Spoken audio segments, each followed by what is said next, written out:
आणि खरंच तुम्हाला ज्याने ज्यांनी हलक्यात घेतलं होतं तर तो डायलॉग मला आजही आठवतोय. फ्लावर समजा गया, पुष्प आहे. तर तुम्ही फ्लावर नाही, फायर आहे, फायर.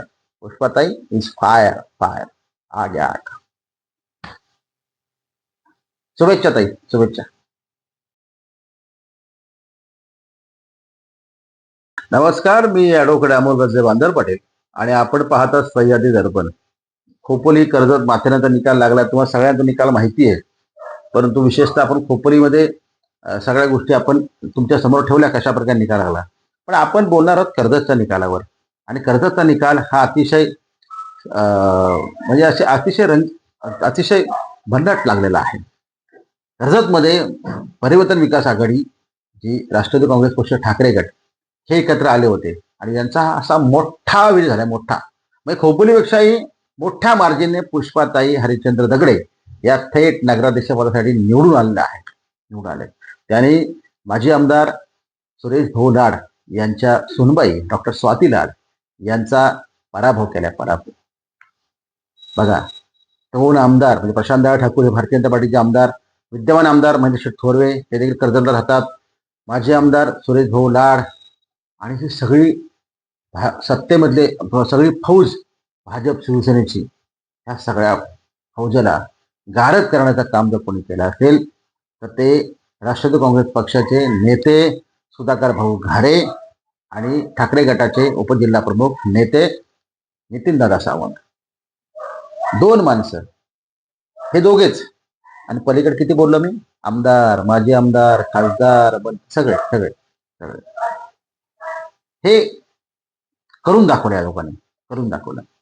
पीएचडी, हे पीएचडी म्हणजे पुष्पा हरिश्चंद्र दगडे असं ते एक शॉर्ट फॉर्म आहे. हे भरत भाईंनी मला सांगितलं होतं. म्हणजे माझं म्हणणं काय की कर्जतचा निकाल, खोपोलीचा निकाल, खोपोली ठीक आहे, कारण खोपोलीला विधानसभेला आमदारांनी तेवढं मताधिक्य मिळलं होतं, त्याच्यामुळे इथे त्यांना यश मिळणं थोडंसं अवघड होतं. परंतु प्रचंड एक चांगलं मताधिक्य सुनील पाटील यांनी घेतलंय. फार मोठ्या फरकाने काही कुलदीपक शेंडे निवडून आणले आहेत, परंतु हा मार्जिन जो आहे तो कुलदीपक शेंडे यांना कमी मिळला त्यांच्या अपेक्षेपेक्षा. परंतु कर्जतमध्ये तसं नाही, चित्र बघायला मिळलं नाही. कर्जतमध्ये इतक्या चांगल्या मताधिक्याने पुष्पाताई दगडे या निवडून आल्या. त्यांचं खरोखर पहिल्यांदा कौतुक करतो, अभिनंदन करतो, त्यांना शुभेच्छा देतो.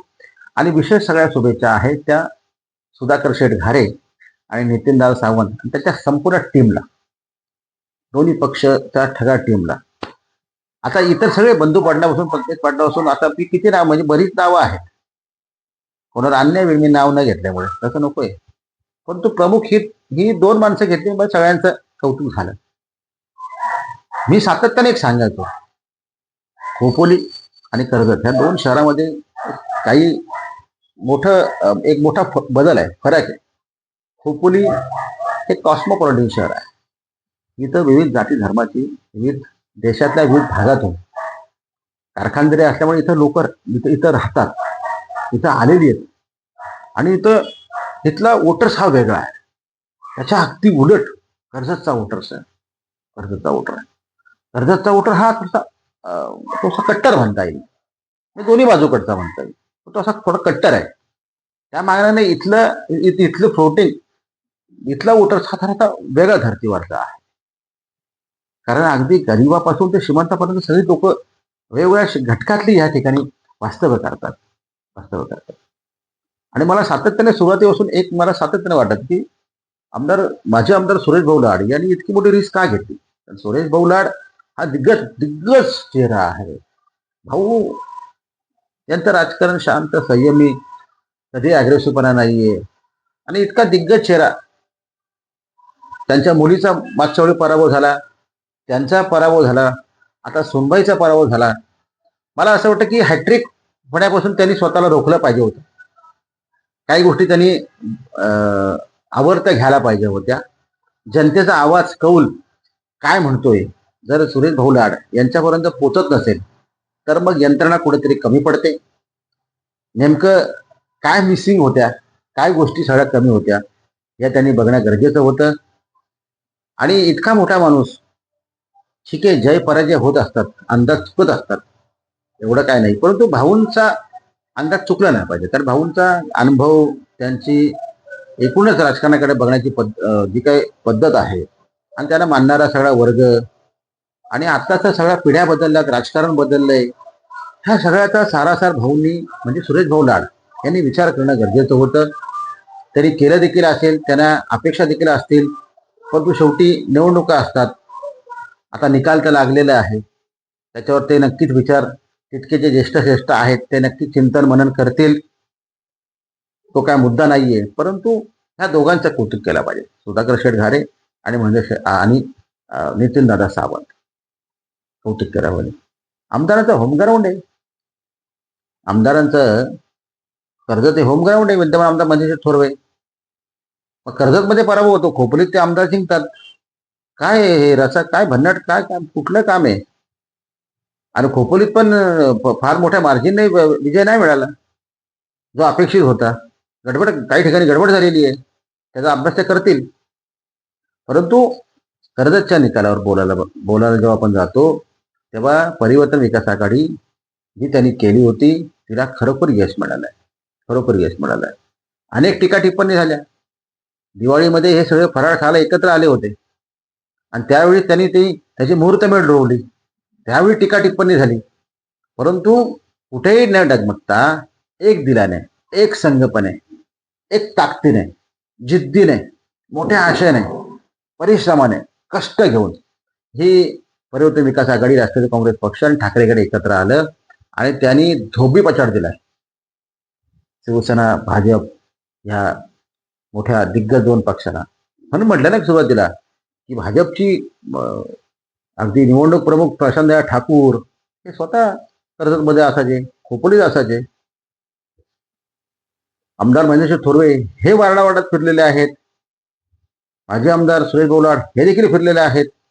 सगळी यंत्रणा, सगळी ताकद यांच्याकडे होती, परंतु या ताकदीचा फार काय उपयोग झाला नाही. शेवटी मतदारांनी पुष्पाचे दगडे यांनाच आपला कौल दिला आणि कर्जतच्या कारभारीने म्हणून पुष्पाचे दगडे यांची निवड केली. ती सार्थकी ठरावी अशी अपेक्षा जरी आपण व्यक्त केली तरी पण कर्जतचा निकाल हा शिवसेना भाजपसाठी आत्मचिंतन करण्याची वेळ आलेली आहे. आत्मचिंतन.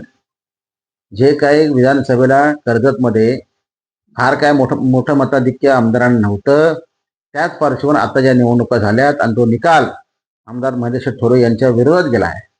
जरी त्यांचं धनुष्यबाण थेटसाठी चिन्ह नसेल, तिथं कमळ होतं, तरी सुद्धा विद्यमान आमदार महेंद्र थोरवे यांना खऱ्या अर्थाने चिंतन मनन करण्याची वेळ आलेली आहे.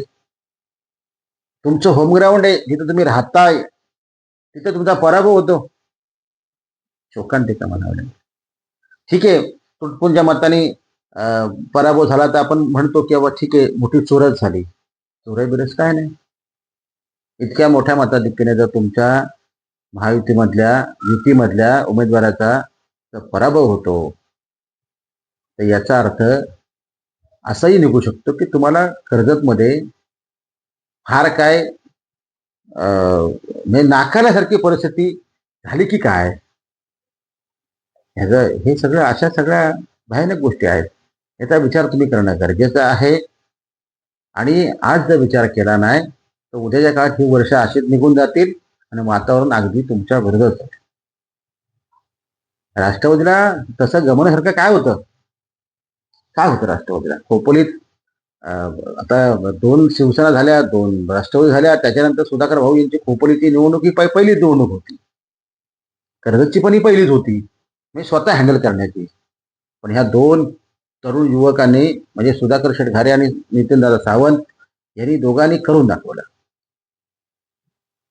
हे दोघे कोण आहेत? पक्षाची पदं ह्या दोघांकडे आहेत, बाकी काय आहेत त्याकडे? ते काय आमदार आहेत, खासदार आहेत, कोण आहेत? कोण नाही. पण तुम्ही बलाढ्य नेते आहात, तुमच्याकडे सगळ्या गोष्टी आहेत, तर तुमचा पराभव नेमका होतो तरी कसा? आणि याचं फार मोठं प्रतिकूल वातावरण तुमच्या बाबतीत बनलेलं आहे. आता हे कर्जतचा जो निकाल आहे तो निकाल ग्रामीण भागात गेलेला आहे कर्जतच्या, आणि येणाऱ्या जिल्हा परिषदमध्ये याचे सगळे फटाके वाजतील. त्याचा सगळा इम्पॅक्ट, पडछाया, छाया, हे सगळे इफेक्ट कर्जतच्या ग्रामीण भागात ज्या होऊ घातलेल्या जिल्हा परिषद पंचायत समिती निवडणूक आहेत त्याच्यावर होणार आहे. तुम्हाला असं वाटलं की खोपोलीचा निकाल हा जाईल, परंतु खोपोलीचा निकाल, खोपोली शहरामध्ये शिवसेना हे पूर्वीपासून मजबूतच आहे, परंतु ग्रामीण भागात शिवसेनेमध्ये एक वाक्यता नाहीये. शिवसेना फार मोठी मजबूत नाहीये, जे विधानसभेला देखील दिसलेले आहे. त्याच्यामुळे खोपोलीच्या निकालाचा फार मोठा परिणाम खालापूरच्या ग्रामीण भागात होईल याच्यावर मला देखील शंका आहे. परंतु कर्जतचा जो काय निकाल लागलेला आहे त्याचं राष्ट्रवादी काँग्रेस पक्षाचे हे जे नेते आहेत यांचं जितकं कौतुक करू, जितकं अभिनंदन करू, तितकं कमी म्हणावं लागेल. खूप खूप मेहनत घेतली. मी ज्यावेळी कर्जतला अपडेट घ्यायचो त्यावेळी काय होतं, कर्जतला प्रचार हा सकाळी सत्रात सुरू व्हायचा आणि खोपोलीत हा संध्याकाळी सत्रात सुरू व्हायचा. आणि सुधाकर शेठ घारे असतील, त्यांच्या पत्नी नमिताताई असतील आणि सगळेच त्यांचे शहर अध्यक्ष, तालुका अध्यक्ष, सगळी यंत्रणा भाऊ अगदी अक्षय रोज सकाळी सकाळ झाली का त्यांचा प्रचार सुरू झाला. म्हणजे काय पाहायला भिंगरी लावून हा माणूस फिरला वार्डावर, पाहायला भिंगरी लावून.